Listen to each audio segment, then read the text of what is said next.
on ABC Radio. This is Evenings with Mel Bush.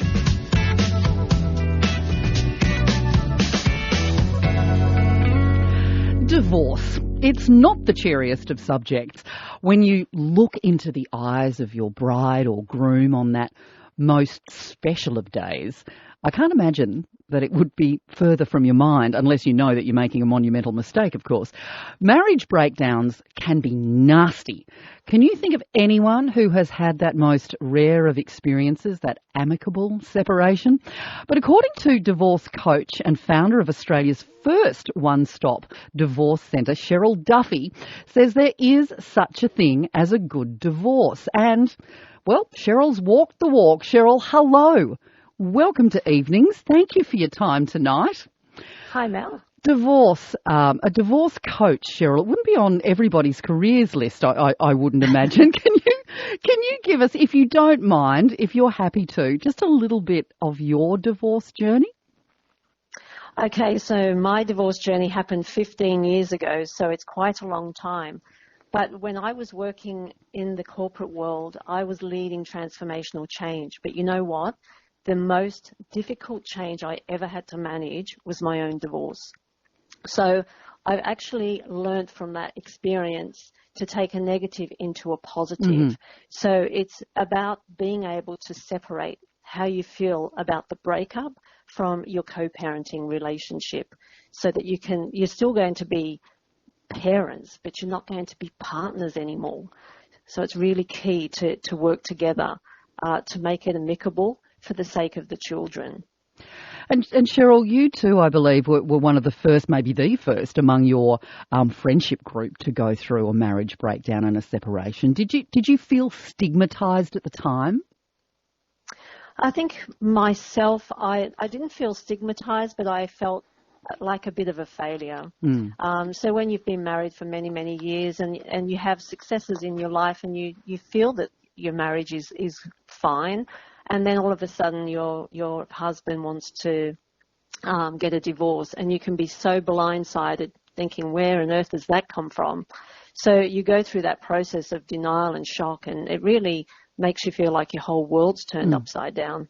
Do you think there is? I mean, there certainly used to be a stigma associated with divorce. And maybe that was around that failure, you know, other people externally seeing you as a failure, let alone you considering that of yourself. Yes. Do you think there is still a little of that hanging around today? Because it's so common, I don't think so. I think people, basically treasure happiness above having to stay in an unhappy marriage. So people always think that, it's much better to pursue happiness. Life's too short, so they go down the path of separating, because they think it's better to be able to think that divorce isn't the end, but it's a new beginning. You can actually create a much better life. What do you see in your business with a divorce centre? Is there an average age cohort for people making that decision to divorce in Australia today, Cheryl? Yeah, I would say most people that come through the divorce centre are between the age of about 35 and 45, and a lot of marriages are separating after a good period of 12, 13 years. But I'm seeing a lot of people who have got very, very young children who are going through that separation process as well. So it can be quite surprising that a lot of these divorces, and they're struggling to find a way of sharing that parenting because the children are small. So, you're so used to seeing the kids every single day, and then all of a sudden you've got to go into shared parenting, and that can really be very hard for a lot of parents. And so do you still see people coming to you who have finally, they're at the end of their tether, but they have had that decision previously to stay together because of the kids, because it really is that important to co-parent? But I have some people who come to me for, they're in pre-separation, so they're wondering whether they should stay or go. So they come for divorce coaching to work through that process, to work out why they would be able to stay. It could be based on the children. It could be based on a good foundation that, they still love each other and they still want to try and make it work. But there are people that do come to the conclusion that, no, we're separating. And they just need that emotional support and guidance so that they can have that confidence and courage to get through the challenges ahead. So, Cheryl, what are some of those, aside from the children, which clearly is enormous and top of the list, but what are some of the deepest concerns that individuals have when they come to you seeking advice regarding a separation or a divorce? Well, they're very, very concerned about their financial stability because they're basically now having to separate the wealth pool, the family wealth pool, and they just don't know what life is going to look like once they get through that separation process and do the property settlement. So it's very unsettling for them because they're not only losing their relationship and their marriage, but they're going to lose possibly their home because they're going to have to sell the property to be able to split the asset. And as I mentioned, losing the kids for part of the time is another part, and also losing self-worth because you're feeling that, you're going through this separation. You feel you've lost some confidence, you're losing your self-esteem. So it is a process of trying to, transform yourself and your life again after separation and divorce. So, Cheryl, as with you, divorce, it's clearly not often or always a collaborative decision. Clearly, there is an aggrieved party, the one who wasn't ready for the loss or for the change, which is the big thing too. How do you get through that without the bitterness which would inevitably, come out of a situation like that? Yeah, absolutely. So it's about making sure that you are separating how you feel about the breakup. Because the problem is, if you let those feelings of resentment and anger and feeling rejected consume you, then you're going to act in a very unfair, controlling way and spiteful to the other parent. So it's important that you try to put the children's needs first and try to minimize the conflict so that you can try to help the family transition to that new family structure.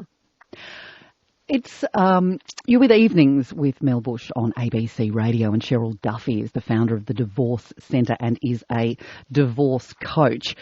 Cheryl, aside from the personal cost of divorce, are the actual financial repercussions? They can be huge. Lawyers, other fees you're talking about there as well. Is it possible to go through a divorce without that massive cost burden? Yeah, absolutely. It's about making sure that you come together and compromise. I see so many people and they want to have what they feel is their right, and neither of them will budge. So the problem is they're needing to look at, okay, what do they want, their needs and wants, and then try to understand what's the worst case scenario, the best case scenario, but what's an acceptable scenarios that they're going to be able to negotiate. It's all about negotiation. Even if they do go to see lawyers, they can have lawyers battling it out for them, and it's very adversarial. It's much better off to stay empowered and go through mediators and be able to work through it together. And so, therefore, is it vitally important that you really do work with both parties, that both parties are prepared to come to the party, so to speak, to ensure that, it's managed well and amicably? Absolutely. I'm very much an advocate for doing the Parenting After Separation course at the onset of separation, because that helps people be able to look at understand the emotional grief that's gripping the whole family and being able to be a really good role model for their children. Because the worst thing in the world for them is to see the two important people they love the most in the world spitting poison at each other. And we go through a lot of conflict scenarios and set those ground rules for co-parenting so that they can have some form of guide to go forward to make it work. As opposed to if they don't do the Parenting After Separation course and wait until the court orders them to do it because they still can't get to an amicable agreement, then there's so much toxicity and it's just, it's all escalating tit for tat, getting one up on the other. And so it can just be such a high conflict scenario for the whole family. So, Cheryl, what would be your top tips, your top few tips for people who are probably, they may be sitting back right now going, I am in a situation, I'm in a marriage I no longer want to be a part of, I want to move on. What would your tips be for right from the outset doing it the right way? So if it's the person that's leaving, it's about them understanding that they've come to acceptance that the relationship is over. But the person that they're about to break the news to is going to be right at the beginning of the emotional grief cycle in having that denial and shock. So they need to be compassionate and respectful to the other parent and making sure that they are trying to work together to do what's best for the children and minimize that conflict. And I'd say to so many clients, they'll be like they're prodding the bear as they're going through that 12-month separation in the negotiation phase.